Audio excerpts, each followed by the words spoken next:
Hello again, and welcome back to the Football Rig. Here in our show, the Arsenal News Drill Down. We're going to talk about a lot of stuff.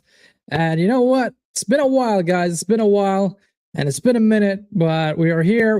As we usually do, we accumulated and gathered the most of the news of Arsenal and what is related in the sphere of Arsenal in terms of updates, transfers, all the stuff, all random stuff we can talk about here as well. And also as a bonus, we're gonna have a match review against which is tomorrow, the match against Manchester United. So we're gonna talk about that as well. So Arsenal are being linked with players from Real Madrid and a superstar from Atletico Madrid. So mostly the La Liga. At the same time, players could be walking out of this club, and we're going to talk about it and mention those players as well. And most fans still don't understand how strong Arsenal's financial position actually is in the current moment. And we're going to dissect that as well and talk about it even more and break it down for you. Tonight, we break down what's real, what's noise, and what I think about it and what this means for the Arsenal future, in my opinion. And as I said previously, a massive Manchester United clash tomorrow, which we will do a preview. This clash is quite detrimental, in my opinion, for Arsenal's season, this year and our league campaign. This is the Arsenal News Drill Down. Come on, guys, hit the like button, subscribe to the channel if you are new, and let's get right into it, man. First of all, let's see who's here, man. Godfrey, yo, man, what's up, buddy? How you doing? How you doing, my brother? How you doing? So, the first, segment of this show, we're gonna talk about the players that are linked to Arsenal, and it happens to be the majority of the news are coming from Madrid, and we're going to talk about the Madrid players that we are linked to. Is the link strong? Is it rumors? Is it not? All of that we're going to discuss here, and I want your opinion as well. What do you think about it? Would it suit Arsenal? Would it be a good signing for Arsenal? And could we get a better player? I'm well, bro. I'm well. Thanks for asking. So, the first piece of news I want to talk about, and that's a little bit solid because Fabrizio actually tweeted about it, is Arsenal are monitoring a Real Madrid talent, Victor Valdepenas, or something like that. Man, I probably butchered the name, but he's a talented defender from Real Madrid, as revealed back in October. He's one of the names on Arsenal Football Club shortlist as a potential investment for next month, but his future remains in Real Madrid hands, obviously. So what do we know about this player? Okay, we own Madrid, so I guess it's time to take one of their star players. I hope that's the case, man. I hope that's the case. And I have a player in mind. I'm going to mention that player as well later on. But let's talk about this player, right? Victor. He's a 19 years old, left-footed. You don't really find many left-footed defenders in the market in general. His first senior debut was in December 2025. He played against Alaves, I think, and he played as a left back, by the way, from what I've seen. Also, I brought the stats of that particular match. I'm gonna just upload a picture for you guys so we can even, because I didn't do it earlier, but it's fine. Here it is. So he played as a left back. It's a very small sample for me to actually judge the player or talk about him, but the scouting reports around this player is promising. So he has a lot of potential. He's been with Madrid for a couple of years now. He joined I think three seasons now that he's been in the academy. So he's quite familiar with the Real Madrid, I would say, aura, and he's having his senior debut this season. That's a good thing.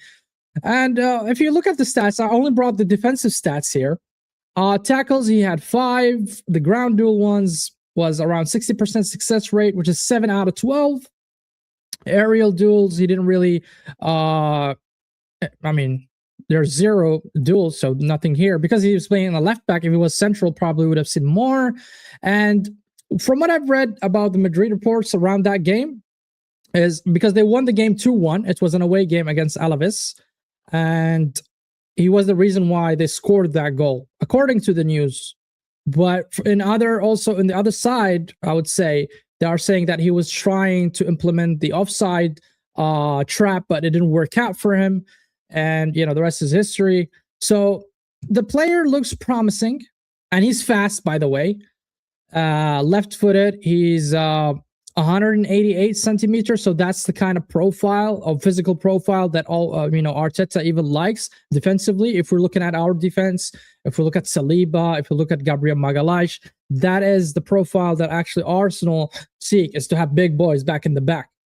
So that's what Arsenal are looking for. Solid defense. Not only that they are good technically on the ball, but also they are physically strong and tall, and they have the physical attribute to compete at a very high level and to actually bully attackers and not allow them to just bully them around and easily can be pushed away. So as a prospect, I don't know, man. We have a lot of defenders in Arsenal. If we're looking at Hincapié, if we're looking at Mosquera, even Calafiori, I don't know if they're going to continue playing the left back, but they also can cover the center back. I mean, this is if the signing happens, I think it's going to be for the future. I don't think he's anywhere near, in the foreseeable future. I would say the next 2 seasons plan. I don't think he is within that plan.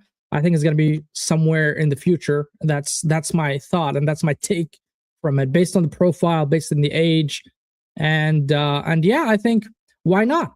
Why not? If you find a potential talent somewhere, even if it's Real Madrid or Barcelona or anywhere in the world, and you think this player, you can convince him to stay and actually develop and you're building, let's say, a signature gameplay or a DNA in the club, and especially now, Arsenal defensively is probably the best defense in Europe right now, if I'm talking about exclusively only this season. So it's good to integrate youngsters to that kind of DNA right now, so that you can get the fruits of it later on. So for me, why not? And the value, according to Transfer Market, is around €3 million. So it's peanut money for Arsenal. I think if it's possible, and we can convince him actually to stay at Arsenal and develop under Arteta, and learning from the big boys like Gabriel and Saliba, that would be great. I mean, why the heck not? I'm always into signing potential players and hoping that we can turn them into superstars later on. It is quite an effective way, an efficient way, I would say, financially as well, that you sign them young and you develop them under your roof and make sure that they are integrated into your system, integrated into your profile that you want, and you mold them and shape them to what you actually want to get out of them in terms of output. So that's my take about this player, man. Yeah, the academy is also producing good defenders.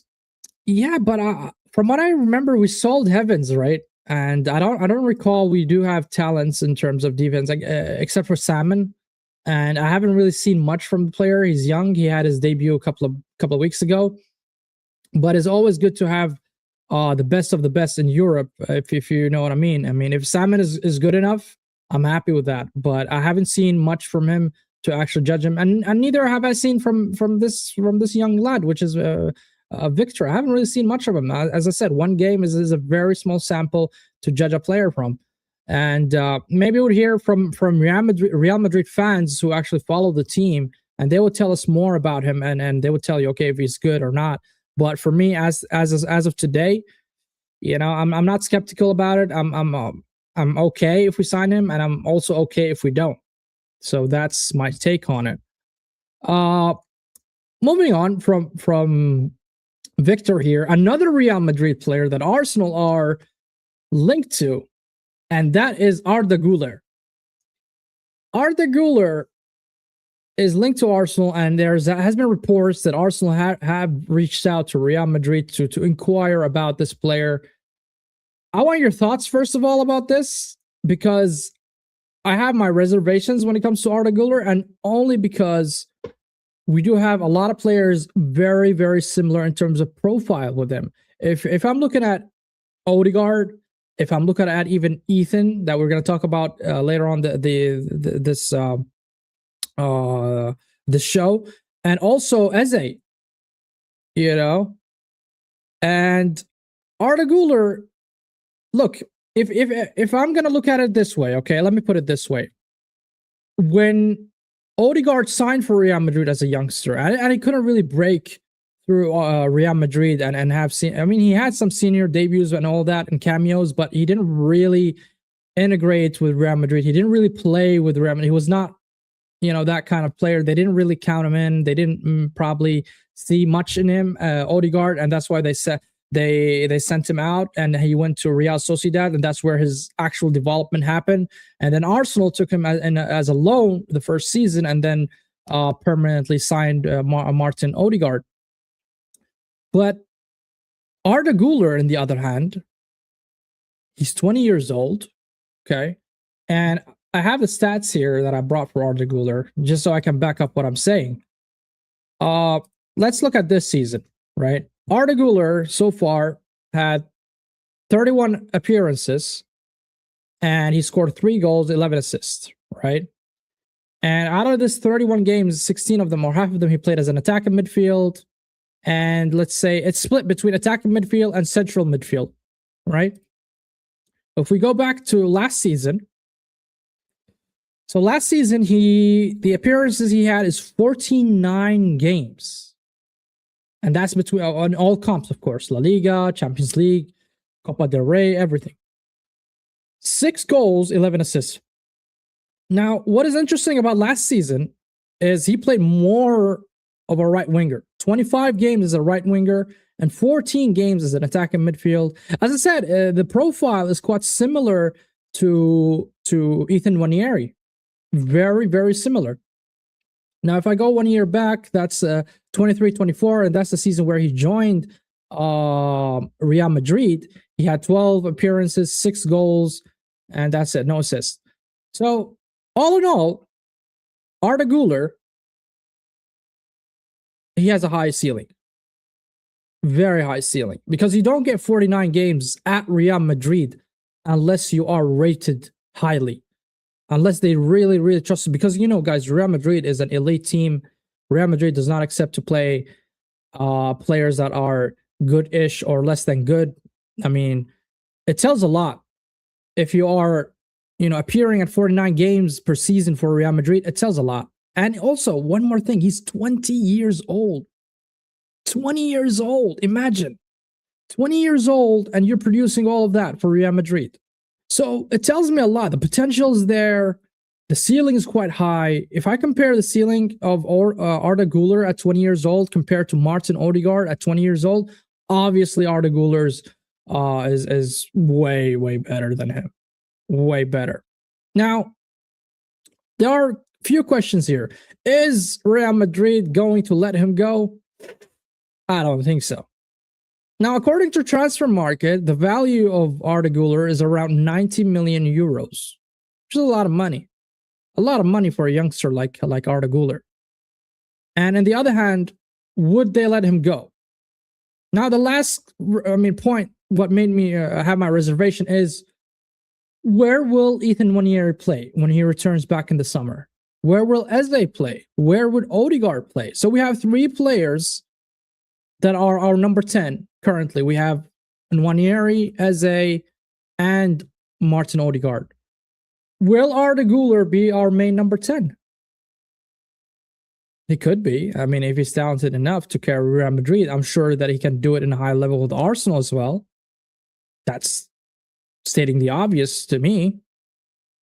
But if I'm being honest, I don't think Real Madrid will let him go. I don't. Now, let's assume they do. Let's assume they allow Arda Güler to leave with a certain price tag, 100 mil, 110, whatever the price tag is. Are you going to sign Arda Güler? Now, that's the question that Arsenal fans need to answer. Will you sign Arda Güler if he's available in the market? Now, for me, it's a 50-50, man. I'm not going to lie. 50-50 for me. But as a potential player, man, I would love nothing but to replace my players with better players. That's obvious for me. I mean, I'm not who's a guy who's attached to certain players. I'm a guy who if you find a better player in the market, just get him. And so just get him, man. If you're able to get the best right winger in the world, then bench Saka. I don't care. If you're able to get the best number 10, bench Odegaard. I don't care. A better goalkeeper, a better defender. I don't care, man. If you can improve, then go for it. But that's all about Arda Güler. And I want your thoughts, guys. If he's available, will you want him in Arsenal or playing for Arsenal instead of Martin Odegaard, instead of even Nwaneri and also Eze? Now, moving forward, now that's the bomba we're going to talk about. The big bomba in the market, which is Julian Alvarez. Now, Julian Alvarez is probably one of the best strikers in the whole world right now. Probably. I don't know. We said that about Victor Gyökeres. We said that about plenty of players. But I'm being genuine when I'm saying Julian Alvarez, he is one of the best players in the world. He is world class, in my opinion. And I think he's not happy at Atletico Madrid. He's not. He's not happy with the project. He's not happy with the trajectory of the club, where they are, where they're heading, the results probably. He's not happy with it. And what has been said that now he's available on the market. Would you want to go sign Julian Alvarez? I would love that. I would love that, man. That's a player you go for. Now, if you want to talk about market opportunities, this is an opportunity. This is an opportunity for Arsenal to go one step further, right? Alvarez and Gyökeres, those starting strikers. I don't know if Arteta is going to play two strikers. I've never seen him done that. I've seen him play 2 10s. That was against West Ham, if I recall. He played Eze and Odegaard, but I never seen him play 2 strikers. You know, I know that he asks the players sometimes to, to go forward just to have the numbers up front. Like he asks from Calafiori. He asks sometimes from even Saliba to go there, just throw bodies on the box. But I never seen him actually start with two strikers. So reminds me of Haaland, Julian Alvarez situation. One will have to eventually leave. Probably because, I thought Alvarez can play as a left wing. I genuinely thought he can play as a left wing. But when I looked into the stats, he hasn't played left wing for 3 years. 3 years, he haven't played. 1-2 games. Okay, I'm not going to count that. I'm sorry. Compared to the large sample or the majority of the games where he played as a center forward. God, I was a horrible take for me to think that he can play a left wing. Now, this is the news where it says there that here, source in Spain suggests Atletico Madrid would demand a fee of excess of 100 million euros. 100 million euros. Man, if you have the cash, spend it. Spend it, bro. Spend it on Alvarez. I don't mind. Even if he flops, I really don't. Now, the thing about Alvarez as well, he is 26 years old, guys. So he's at his prime. He is at his prime. 26, 27, 28. That's the prime years of a football player, usually. And if we're looking at the numbers, let me bring on the numbers. Stats, man. Stats don't lie, man. Let's go to Julian Alvarez. Currently this season, Alvarez played 28 games. He scored 11 and had 5 assists. And all of the games he played as a center forward. All of the games. So the left wing thing was a shambolic take. Now, going back 1 year, season 24-25, he had 57 appearances. He had 29 goals in all comps, 8 assists. So in totality, he had 37 GA in 57 games. Now, those are strong numbers. Those are strong numbers. First of all, big up to you, Danielle. Hope you're doing well, buddy. And I'm going to rebuttal that. If you stay with me until the end of the show, I'm going to rebuttal that with facts. Okay? And I think Arsenal can't pay that. We've seen it with Rice. We've seen it with plenty of players that we bought them with top dollars. So Arsenal are not poor, buddy. It's just that we choose not to spend them recklessly like Chelsea. Okay, only 1 year younger that thought he was 24, 25. Yeah, man, he's 26 this year, man. He's 26 this year. So you're getting a prime striker. And also a bonus that Alvarez is actually played in the Premier League. So he's familiar with the dynamics of the league. It's not going to take him, a time for him to adjust to the league and all that crap. No, he's been playing for in the Premier League. And not only that, he's been playing for a top team, Manchester City. Also, Manchester City are quite similar to Arsenal, because at the end of the day, Arteta is a disciple from Pep Guardiola. So I think that he's quite familiar also with the system. He can adjust quite easily to it. Easily can adjust to the Premier League. So stat-wise, he's good. Now, the price tag is a risk, but I would personally go for it. I would go for it. Now, recently today, there are some news that says here, and this is from Ben Jacobs, right? That links to Arsenal are thought to just be intermediaries offering the Argentinian to multiple clubs and letting the market know that he is considering his future this summer. So basically, what it says here is that the agents of Alvarez is just putting it out to the world that, hey, Alvarez wants to leave and he's available. But I think, because if I'm not mistaken, Berta is the one who brought him to Atletico Madrid. So he still has that connection with the agents and the good relationships with the agents that he can leverage here to, if Arsenal want to take it seriously to the next step, he would know how to approach them.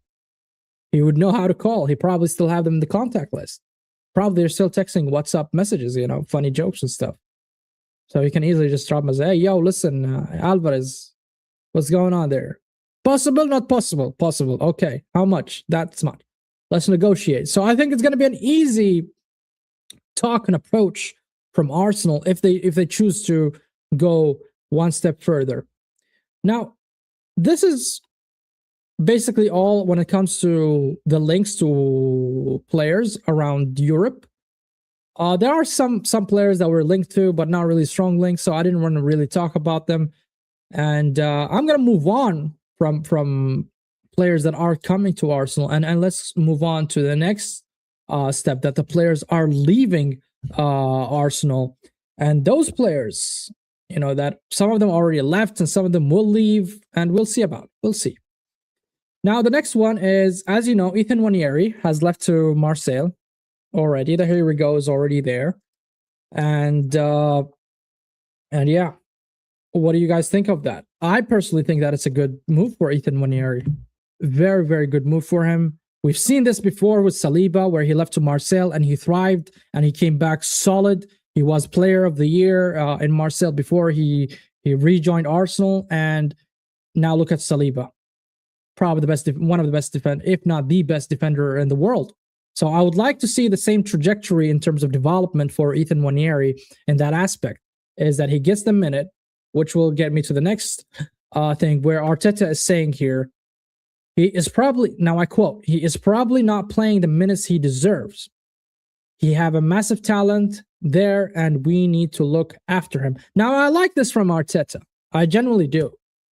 That he knows that Ethan needs the minutes, and he knows that he's not been getting those minutes in Arsenal. Now, for whatever reason, is it because of seniority, fitness? Regardless, I'm not going to get into it. But what is important here is Arteta knows that the player needs development, and I genuinely hope that he develops Ethan to be the star that we all expect him to be in the foreseeable future. And another thing that actually encouraged Ethan Nwaneri to join is what William Saliba told him.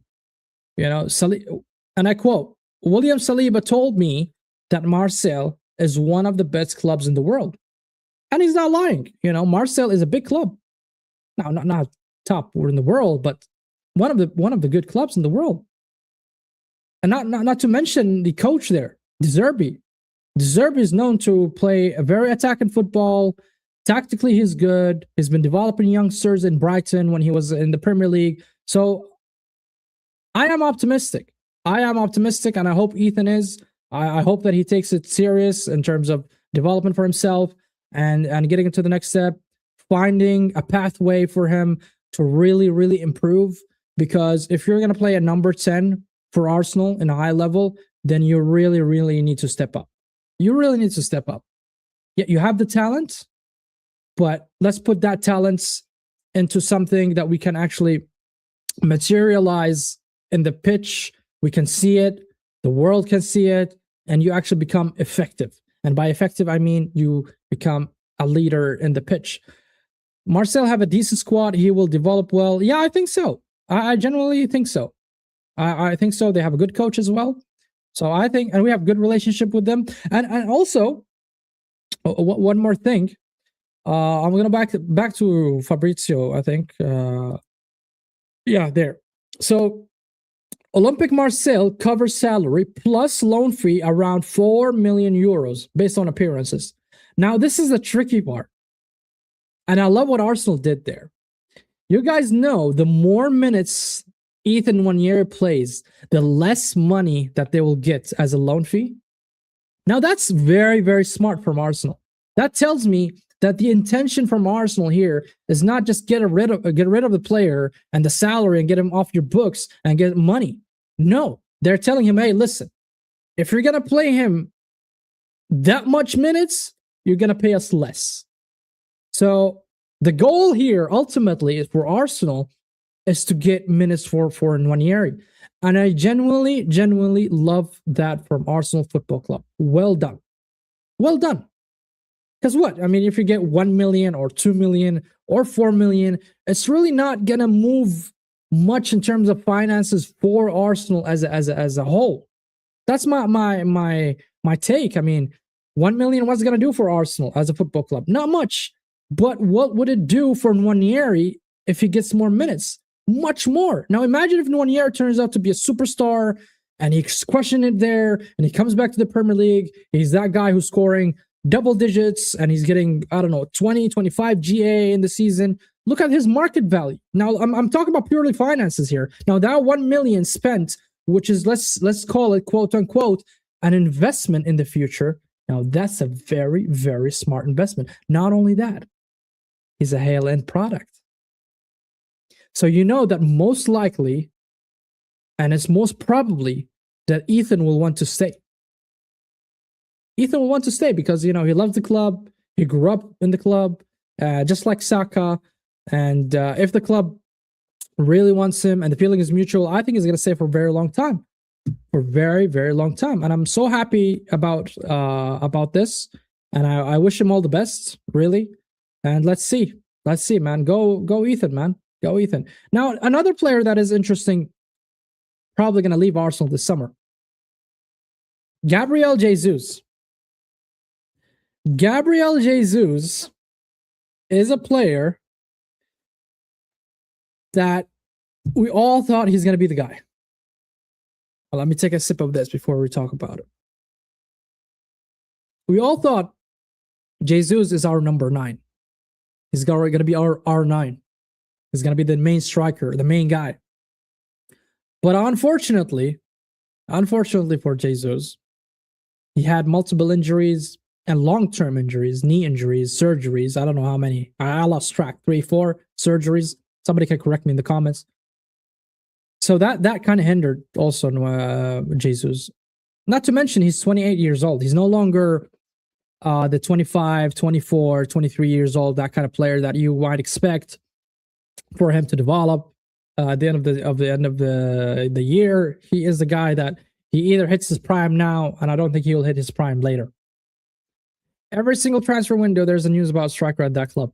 Yeah, man, it's weird, man. Last year, some Kuku. Now it's Gabriel. And you know what? Gabriel was really smart when he made that interview after Inter Milan where he scored a brace.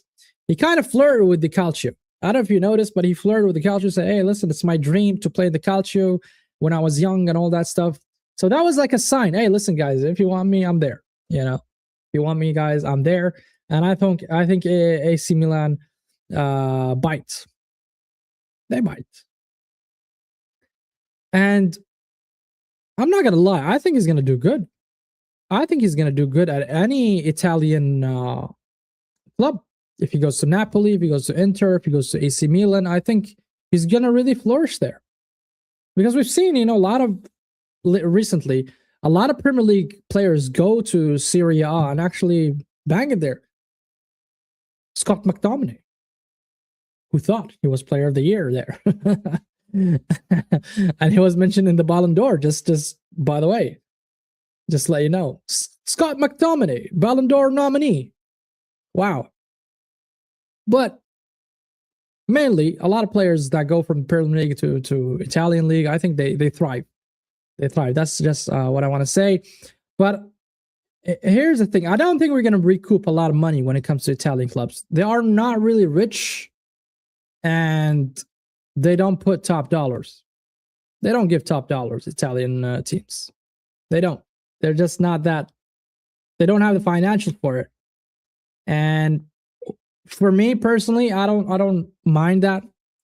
What is important for me as a fan, also it should be as an Arsenal club, is getting Jesus out of your books. Now, when it comes to Jesus, his salary is above 200. I'm just gonna get it quickly so I can. Okay, 265,000 pound weekly will be freed up from your books. I don't think you're gonna get 20 million, bro. I don't think. Look, I think it's gonna be a loan with an obligation to buy and some chunk money at the end, like 5 million or something. I doubt they have even 20 million in the bank right now. But what is important for us, more important than this fee, Godfrey, is getting rid of Jesus' salary. Because if you get rid of Jesus' salary, right, I think you will genuinely be able to get superstars. You're going to be able to get the likes of Rodrigo. You're going to be able to get the likes of, the likes of who? Julian Alvarez. Because Julian Alvarez is already at 250. So if you're going to offer him something, you're going to offer him almost 300. Right? And you're not going to offer him 300 while you're paying his backup 260. Does not make sense. Does not make sense for you to pay 300 and then you're paying the other guy 300 and one of them is benched. If I'm going to pay 200 plus for any player for Arsenal Football Club, he needs to be a starter. He needs to be a starter. That's it. You set up, the metric there. Like, listen, if you're a starter, you're a star for the club, you're going to get within that range of salary. That's how it is. That's how you set the barometer for you and for the club and for the players as well. Expectation. It's very important. So you keep the dressing room under control. You don't want somebody to retaliate and say, hey, listen, if this guy is getting that much, I want to get that much. No, it doesn't work like that, buddy. For me, Declan Rice, Saka, Saliba, Gabriel should be 250 plus. Yes, I agree. I 100% agree on that take, Godfrey, and I'm going to actually keep it there. That's those players that you just mentioned, Rice, Saka, Saliba, Gabriel, those are the levels you need to reach in terms of the output, in terms of the performance, in terms of, you do it week in, week out. That kind of display and consistency is and should be the barometer and should be the metric for Arsenal players to say, okay, these players deserve 250 plus. And I totally agree with Godfrey right here. Well done on that take, Godfrey. I agree, man. I agree. But if you're gonna pay, Havertz almost 300, if you're paying Jesus 260 and they're not gonna play, what are we doing? What are we doing? You know what I mean? It's just how it is. It's just how it is. And there's also a lot of players that might leave the club, but there's no solid confirmation yet. But I'm hearing about it here in Saudi. Is Martinelli as well? He might leave. He might go to Al Nassr. I don't think, because they were willing to pay 85 million euros, by the way. That was, I think, 2 seasons ago or 1 season ago. I can't remember. But the interest just kind of plummeted. And I don't know if they're willing to go back for him. And if they do, I don't think they're going to pay the same astronomical number, which is 85 million. I mean, imagine if we sold Martinelli for 85 million, man. That would be a steal, bro. That would be a steal. I can't lie. That would be a steal. But yeah, that's when it comes to Gabriel Jesus, and when it comes to Ethan Nwaneri. Another player that is leaving as well is Zinchenko. I heard, and what I read, that the player supposed to go to Ajax as a loan because Nottingham Forest no longer wants the player. However, the negotiation took a detour in a sense of Ajax don't want him as a loan, but actually want him as a permanent deal. So that's why it's kind of been delayed, and that's why they want to see the possibility of how to sign Zinchenko with whatever money they want to offer. Well, just do it. Just get rid of him, man. Just get rid of him. If we can somehow get Yildiz, but we have to throw Jesus in, I'm down, not gonna lie. Yeah, bro, I don't know about Yildiz, man. I think he's getting a lot of hype. Polly, and I'm not gonna lie, I'm not on that boat. I'm not on that boat, bro. I'm not on that boat of Yildiz. I think if we invest on Julian Alvarez, if we invest on Rodrigo, I think those are better choices for me personally than Yildiz. I don't know. It's just me. I don't see Berta extending Kai Havertz, and if he does, he's gonna have to take drastic wage cut. Yeah, man, I heard. I think I did it last show of Arsenal News Drill Down that somehow they are discussing the extension of Havertz, which baffled me. I'm like, why would I extend for him? What the hell did he do for the club? I mean, it's weird. They want to sell him for half a season. Can you expand on that? What do you mean sing him for half a season? Oh, sign him. Okay. They want to sign him for half a season. Are you talking about Jesus? Or I mean Zinchenko?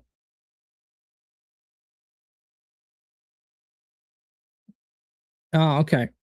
No, I think they want him permanently. I don't know for how long. There was no mention of the duration of the contract and all that stuff. But what I know is it was a loan initially in the initial negotiation between Arsenal and Ajax, especially that Nottingham Forest don't want him anymore. Then the negotiation took a detour where Ajax now are looking at the option of actually buying him permanently from Arsenal, and so far I haven't really heard if they reached an agreement. If not, I have no clue. But that's what I read. Maybe there's a update on that or news, but it is what it is. I'm not a fan of him anymore, man. He should just get on the bin. Get in the bin, man. Zinchenko at Ajax right now. Yeah, but it is a permanent move for half a season to see how he does. Oh, okay. So it's done. Okay. I'm thank you for letting me know. Okay, so it's done. I'm glad it's done. I'm glad he's out the club. Can't lie. Thank you for the update, Pally and Godfrey. So now, Danielle, I hope you're still there, buddy. I hope you're still there, man. I hope you're still there, because now we're going to talk about Arsenal financials. So you said Arsenal here. I'm going to bring up the comment back again here because Danielle, the fraud, saying don't see Arsenal paying that. Just to give context for people who joined later on the stream, Danielle is saying that Arsenal don't have the money to pay up for Julian Alvarez. Can you imagine that? Can you imagine that? Okay, now let's talk about the financials. Let's talk about the financials now. The financials say, I'm just giving you the tip of the iceberg now until I show you the full story. Now, the tip of the iceberg tells you the following. Where is it? Let me get it quickly. Okay, so far, Arsenal in the Champions League, okay, so far, right? They have earned 93 million euros. And the breakdown is as you can see in front of you, 18.6 million from participation and 37 million because of league position and 37.6 million related to performances. So that accumulates to 93 million. Wait, we also got 93 million so far from Champions League. Beat me to it. Yeah, man. See, man, I'm telling you, my God, great minds think alike, Godfrey. Yeah, great minds think alike. So 93 millions from the UCL so far. Now that's the tip of the iceberg. Now, if we go to another report, right? I'm gonna bring it up right here, and I'm gonna make it a little bit. Hold on, I want to make it bigger because it's a list, so I want you guys to see it. Okay, there we go. Let's look at it right now. Okay, there we go. According to Deloitte Football, revenue that is reported for Arsenal for fiscal year 24-25, we've earned, in terms, this is not revenue, guys. This is not profit.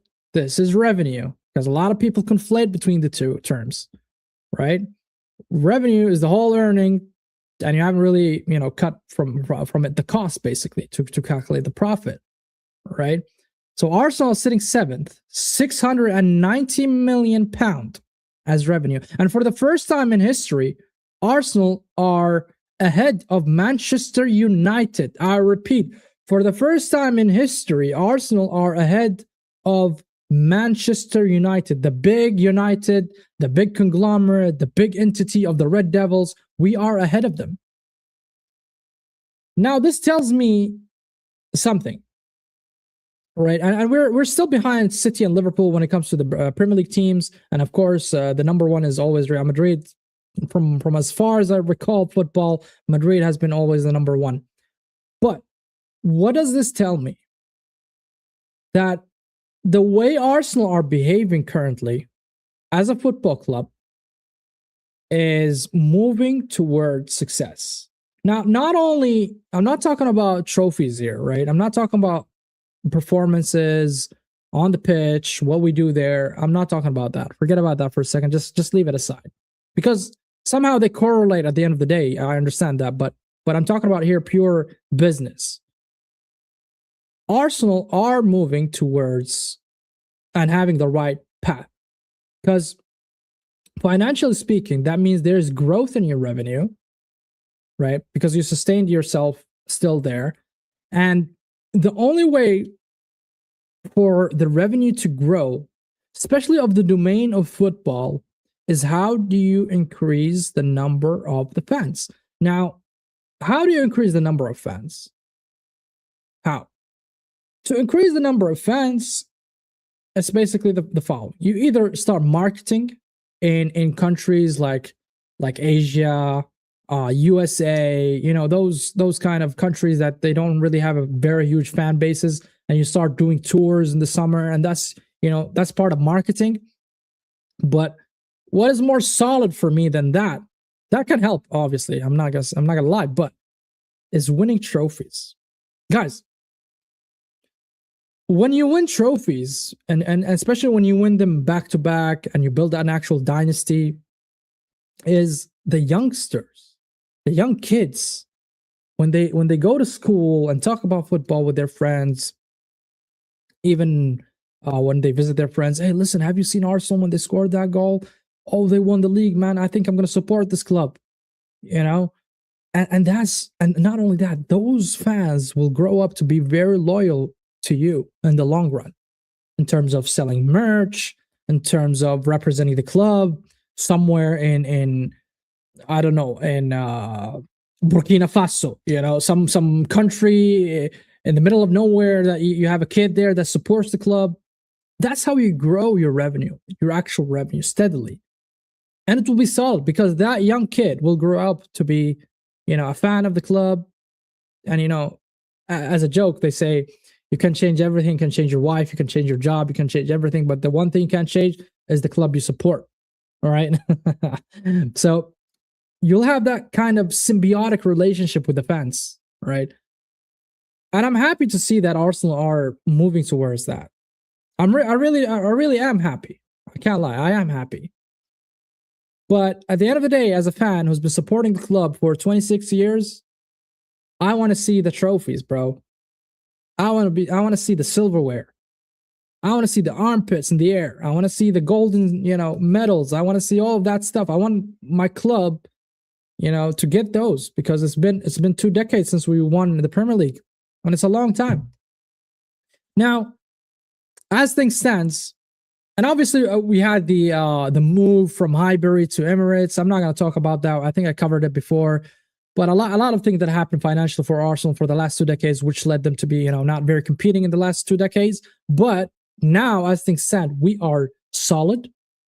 We are far from breaching any FFP or PSR regulations and all that stuff. We are good. The only thing that is missing right now is winning trophies and making the smart business. Making the smart business. Because it's not only about spending. Yeah, money is important because you need the money to spend. But on the other hand, is how smart are you spending? I mean, the investment itself. Look at City. City in the last year and a half, they spent 500, 600 million. Liverpool didn't spend shit and won the league. So it's not always about spending. It's how do you spend that money? That's the question. That's really the dilemma of any big business owners or any big, I would say, entities like clubs, and want to see what is the best investment. Which should we sign this player or that player? This guy will, turn up to be good. If we sell him now, I think that's the prize. Those small decisions that you make on the way really going to have repercussions later on, except for City, because, City spends and nobody gives a shit. Yeah, it is what it is, man. But eventually, I think we are in a very good spot financially. The only thing we need now is just to top it with trophies. I wouldn't say top it because that's the main thing, actually. And I think Arsenal will get far. Really, I don't think they are building a squad just because they want to win the league and that's it, call it a day. I don't think that's the aim of the ownership. I don't see, even if you look at the transfers that they do, the youngsters that they buy, they probably want to have their own DNA, like Barca had, like Man United had, I don't know, all these big clubs where they won 3 Ps, they won leagues back to back to back. They always had an identity, right? Always they had an identity. And eventually that identity cascades to the next generation, right? When you are playing in a certain way, certain level, certain standards, now you bring the youngsters that you have in your youth academy or the players you sign to that standard, to that level, right? You say, okay, listen, this is your reference, this is the standards, and this is what I want we to do, and this is our goal. And it is a long-term thing, but if you want to reach there, you got to start, as early as possible. And I think it's better late than never. And that's what I want to say. It's better late than never. Yes, we should have been there a long time ago, but at least I am seeing the glimpses of that right now, and I'm happy about it as an Arsenal fan. And I just hope that it comes into flourishing. I just hope actually all of these kind of things come into materialization, that we see, oh shit, now we're winning trophies and we're winning it year in, year out. This year we won the league, probably somewhere we win the UCL. I hope so, because we never won it. And then next season, okay, if we drop off, we're gonna win 2 domestic cups, and then next season we come back to compete. This is what I want from a club, man. This is what I want from the club. And you know what? It's been lovely, guys, covering the Arsenal. As usual, it's one of my favorite shows, the Arsenal News Jump. Please hit the like button. Please do subscribe to the channel if you are new. And on that note, I'm covered what I have, and I'll probably see you next week. And tomorrow, oh wait, before that, we have Manchester United. I'm just gonna touch on it quickly. I think Arsenal are gonna go straight to the strongest 11 they have. The only way I see United actually getting a result is playing pragmatic football. playing defensively and sit back and just hit us on the transition. That's the only way I think United can win and get a point or get points out of us. And don't forget, guys, Arsenal haven't lost in the Emirates Stadium so far. We haven't lost at home. So it's good. It's a good thing. It's a good sign. And there's always a first time, because Bayern Munich just lost their first home game, by the way, 2-1 to I don't know who. I'm probably going to talk about Zero about it. Say, what happened there? And they had their first loss in the league, and it was home. Imagine. So there's always a first time, but I hope that's not our first, because I think this match, the history that is behind Arsenal and Manchester United, for me personally, because I grew up on that era where Arsenal are head-to-head with Manchester United, and they were always and will always be my arch enemy. That's me, right? Because I grew up with Sir Alex Ferguson, with Arsene Wenger, 01, 02, 02, 03, 03, 04, and those were the years that when I started watching Arsenal and falling in love with this club. And it's important for us, and forget about the stats and how we are XG and all that crap. All of that, just throw it in the bin. When we're talking about big games, it's a different thing. It's what you guys see on the pitch. I don't think all of that are relevant anymore. And I hope we put the best performance out there, the best 11 you can put, because City just won and they closed the gap, and now it's 4 points away from us. So we need to extend that gap back to 7 points and keep winning our games. And eventually, that will lead us to win the trophy. And hopefully before we play them around about April, I think we're going to play City in Etihad. I hope that point gap even expands further than 7 points. And we can call it a day and we can focus on other tournament, because don't forget, guys, Arsenal are still competing in all 4 fronts. We are in the League Cup semifinal. We are in the FA Cup 4th round. And we are in the league, of course, and the UCL. So it's going to be tough. It's going to be long. But this is the most important time of the season. This is the crunch of the season. This is where everything being determined now. The last runs, the semifinals, the knockout stages in the UCL. This is where now it's important. We did well in the league phase, in the UCL. We did well so far in the Premier League. But can we continue? That's the question. And I think we can. We have a squad. I think they are battle-scarred. They are warriors now. They've been through the mud. We've lost many times in the league. And I think they are experienced enough to take us over the line. And I hope they do. And on that note, guys, thank you very much for joining. Please hit the like button. Subscribe to the channel if you are new. We're almost at 500 subs. And stay safe wherever you are. Please do, with your loved ones. And take care of yourself. And have a lovely, lovely evening ahead. Ciao.